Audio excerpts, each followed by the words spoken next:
नमस्कार। उनकी कलम मेरी आवाज में आप सभी का स्वागत है। आइए सुनते हैं कहानी मुझे मुक्त कर दो, जिसे लिखा है नीरजा हेमेंद्र जी ने। वह तीव्र कदमों से कार्यालय की ओर बढ़ती जा रही थी। घर की जिम्मेदारियों को पूरा करने के साथ ही साथ उसे कार्यालय भी समय पर पहुंचना है। यदि वह अकेली होती तो अपने लिए खाने पीने की व्यवस्था कहीं पर भी कर लेती, कुछ भी रूखा सूखा खाकर जीवित रह लेती। किंतु घर में माँ पिताजी हैं, उनके लिए सभी कुछ करना है।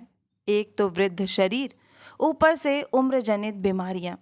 उनके खाने पीने की अलग से व्यवस्था करके तथा दवा इत्यादि रख कर उन चीज़ों के विषय में उन्हें समझाकर आने में उसे कभी कभी कार्यालय पहुंचने में विलंब होने लगती है। वैसे तो उसी घर के आधे हिस्से में उसके बड़े भैया अपने परिवार के साथ रहते हैं। माता पिता से उनका संबंध औपचारिकता मात्र ही है। वह अलग रहते हैं, घर का आंगन एक ही है। यदि माता पिता उन्हें आंगन में दिख जाएं, तो वे मौसम, महंगाई व अन्य निरर्थक समस्याओं पर हल्की फुल्की बातचीत कर लेंगे। किंतु माता पिता के स्वास्थ्य, उनके सुख दुख व उनकी आवश्यकताओं की बात नहीं पूछते। पिताजी भी कैसी कातर व आशा भरी दृष्टि से उसे देखने लगते हैं। इन्हीं पारिवारिक समस्याओं व व्यस्तताओं से जूझते हुए वह प्रतिदिन कार्यालय पहुंचती है। कार्यालय पहुंचकर वह काम में व्यस्त हो गई। व्यस्तता कुछ कम हुई तो वह अपने लक्ष्य विहीन जीवन के विषय में सोचते सोचते विगत दिनों की स्मृतियों में विलीन होने लगी। कितने खूबसूरत दिन थे वे दिन जब वो कॉलेज जाती थी। बचपन कुछ पग पीछे गया था। वह किशोरावस्था यौवन की ओर अपने पग बढ़ा रहा था। यहाँ इसी छोटे से शहर के कॉलेज में उसका नामांकन करा दिया गया था।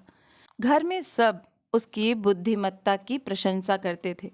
पिताजी को उससे बड़ी आशाएं भी थीं कि पढ़ लिख कर वह अपने पैरों पर खड़ी होगी तथा सुखी जीवन व्यतीत करेगी। वर्ष दर वर्ष व्यतीत होते जा रहे थे। उसने स्नातक की परीक्षा उत्तीर्ण कर ली। उसके पिता उसे उच्च शिक्षा दिलाकर आईएएस ऑफिसर बनाना चाहते थे। वह भी उनके सपनों को पूरा करना चाहती थी। पूरे मनोवेग से अध्ययन में रुचि ले रही थी। वे दिन कितने सुखद दिन थे। वह नगर बस से कॉलेज जाती थी। बस में उसके कॉलेज में साथ पढ़ने वाले लड़के लड़कियां भी मिल जाते। सब आपस में खूब बातें हास परिहास करते हुए कॉलेज आते जाते। वे दिन भी कितने सुहाने थे। किसी प्रकार का कोई उत्तरदायित्व नहीं। दिन समय की नदी में बहते जल की भांति सरलता से व्यतीत होते जा रहे थे। ऐसा लगता था जैसे इन्हीं सुखद लम्हों से मिलकर जीवन बना है। बस यही जीवन है। उसे स्मरण है वे दिन। वह दुबली पतली, सामान्य लंबी तथा गेहुए रंग की लड़की थी। लंबे बालों की दो चोटियां बांधकर सलवार कुर्ता पहनकर वह कॉलेज जाती थी। उसके साथ की लड़कियां उसके सादगी युक्त सौंदर्य की प्रशंसा करती थीं। उनकी दृष्टि में मैं अत्यंत आकर्षक लगती थी। वे प्रतिदिन मेरी प्रशंसा में कुछ न कुछ कह ही देती थी। मुझे अपनी प्रशंसा अच्छी नहीं लगती थी। मैं स्वयं को साधारण रंग रूप वाली युवती ही मानती थी। कदाचित मैं अपना आंकलन करने में भूल कर रही थी। ऐसा ना होता तो वह प्रतिदिन बस में आते जाते मेरी ओर क्यों आकृष्ट होता। वह भी बस से ही ऑफिस आता जाता था। उस समय उसका नाम मुझे नहीं ज्ञात था, ना ही ज्ञात करने की इच्छा। वह गौर वर्ण का लंबा आकर्षक युवक था। यदा कदा बस में दिखाई देता था।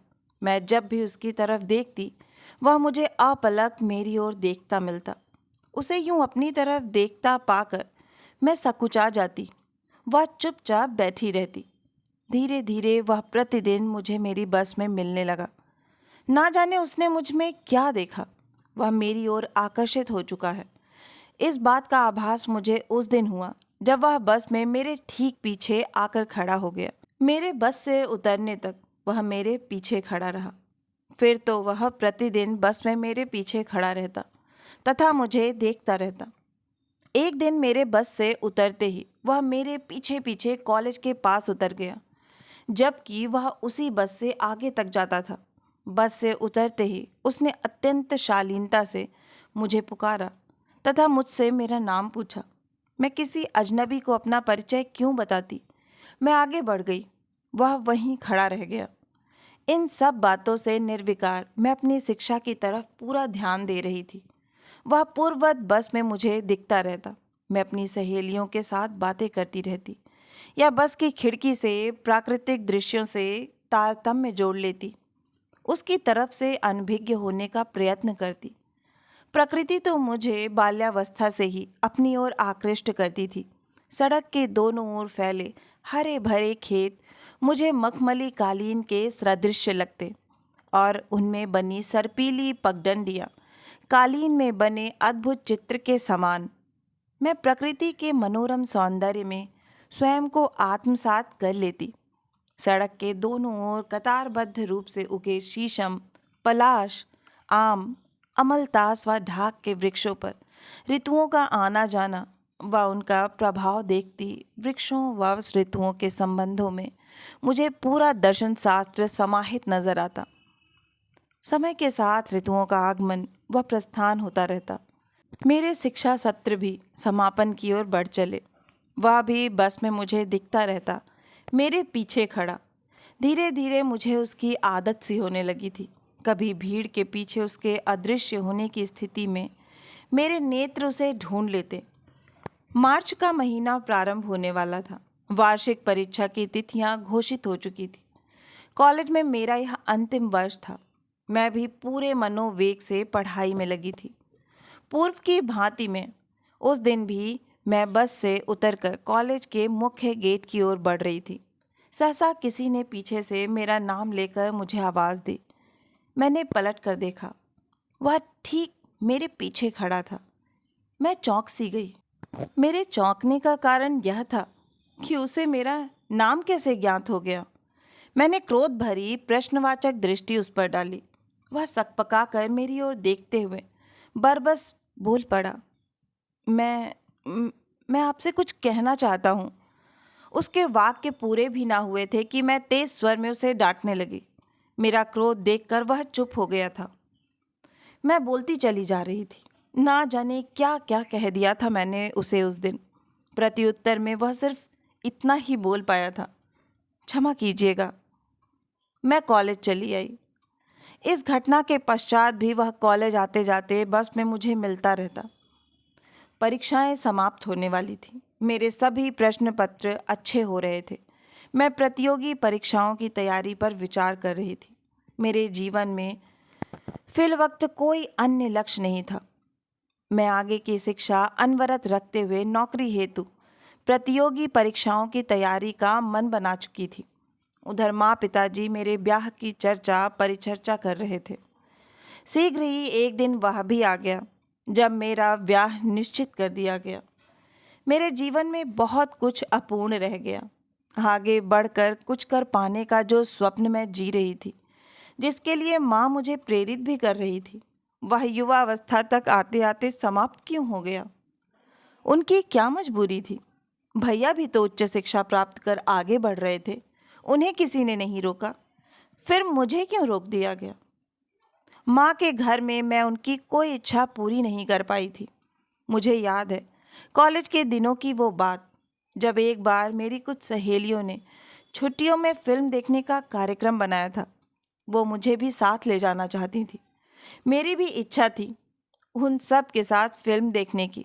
मैंने माँ से जाने के लिए पूछा तो माँ ने कहा था, घूमना फिरना, फिल्में देखना, यह सब विवाह के पश्चात करना। उस दिन के लिए तो माँ ने अनुमति दे दी, किंतु मैं पुनः कभी भी माँ से ऐसी किसी बात के लिए पूछने का साहस नहीं जुटा पाई। उन्होंने मेरा विवाह तय कर दिया था और उसमें मेरी सहमति असहमति पूछने का प्रश्न ही कहाँ उत्पन्न होता है। लड़की की इच्छा जानने की आज्ञा समाज कहाँ देता है? मेरे द्वारा प्रतिवाद करने का प्रश्न ही उत्पन्न नहीं होता। मेरा विवाह अवश्य हुआ। इसी समाज में रहने वाले मेरे ससुराल के सामाजिक प्राणियों ने, जिनमें मेरे पति भी सम्मिलित थे, जब दहेज के लिए मुझे भीषण प्रताड़ना दी, तब मेरे माता पिता को यह अनुभूति हो पाई कि उनसे भूल हो गई है। काश वे मुझे आगे पढ़ने के लिए कुछ अवसर और देते। मैं आत्मनिर्भर हो पाती। इसे भाग्य का लिखा कहें कि मानवीय भूल जिसका मूल्य मुझे अपनी इच्छाएं, अपने सपने, अपना जीवन देकर चुकाना है। मेरे माता पिता मेरी दुर्दशा देखकर शीघ्रता से वृद्धावस्था की तरफ बढ़ चले। मैं ससुराल में रहकर दुर्बलता व बीमारियों का शिकार हो रही थी। अपनी शिक्षा भूल रही थी। पुस्तकें व कलम मेरे लिए अजनबी हो रहे थे। समाज का कोई भी व्यक्ति मेरी इस दुर्दशा का साक्षी न था। मैंने ससुराल में रहने का, समायोजित होने का अथक प्रयत्न किया, किंतु मैं टूट गई। एक दिन माता पिता की दहलीज पर पुनः खड़ी हो गई। माँ, पिता व भाई सबने मुझे सहारा दिया, मेरा साहस बढ़ाया। मैं पुनर्जीवित हुई और नौकरी हेतु प्रयत्न करने लगी।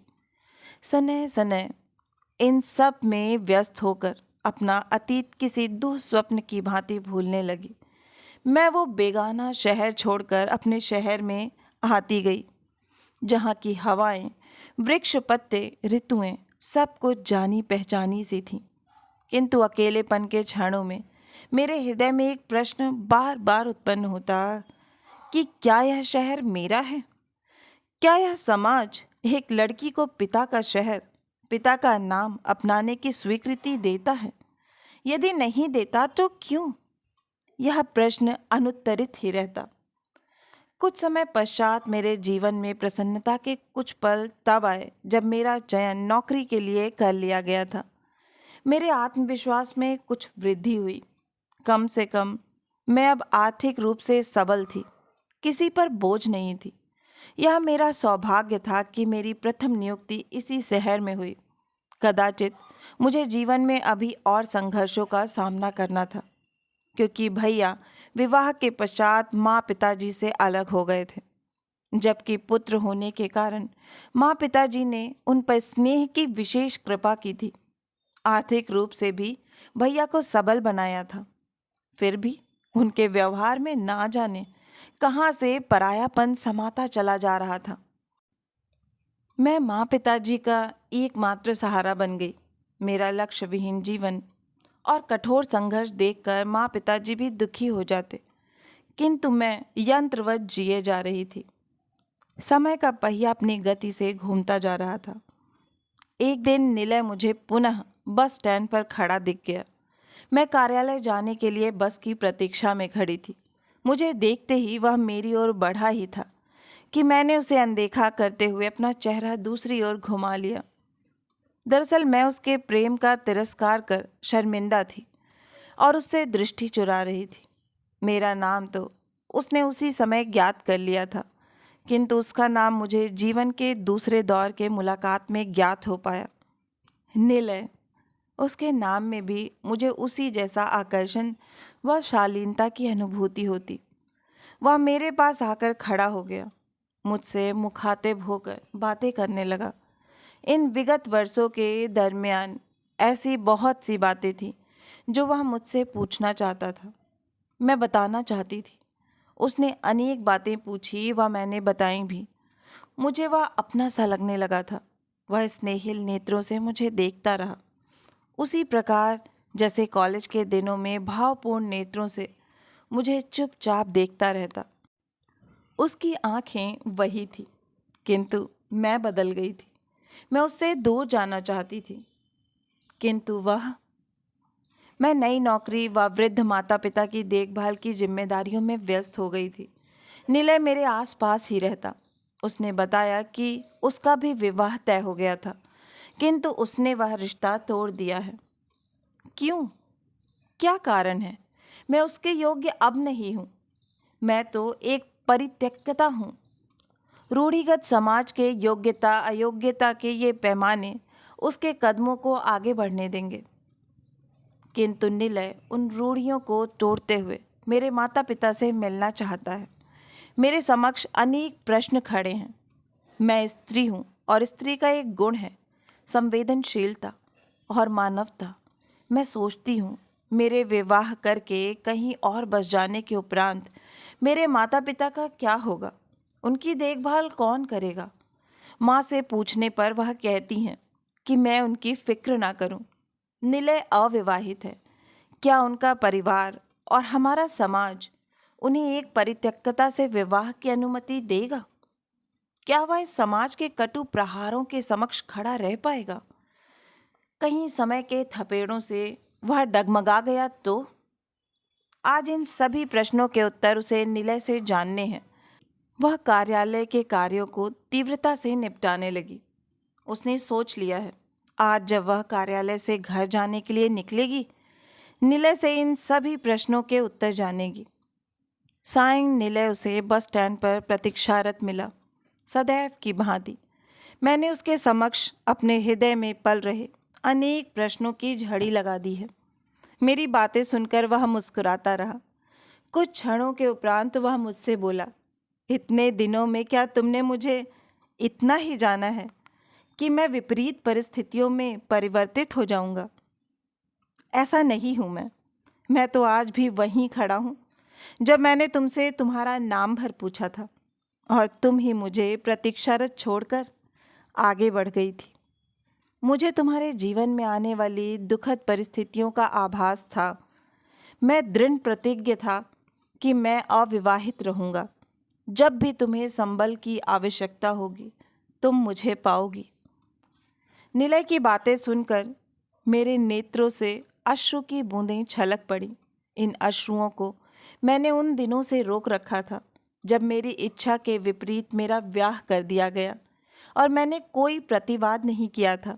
इन आंसुओं को मैंने उन दिनों से रोक रखा था जब ससुराल में मेरी शिक्षा योग्यता को दरकिनार करते हुए दहेज के चंद पैसों के लिए मेरे साथ अमानवीय व्यवहार किया गया।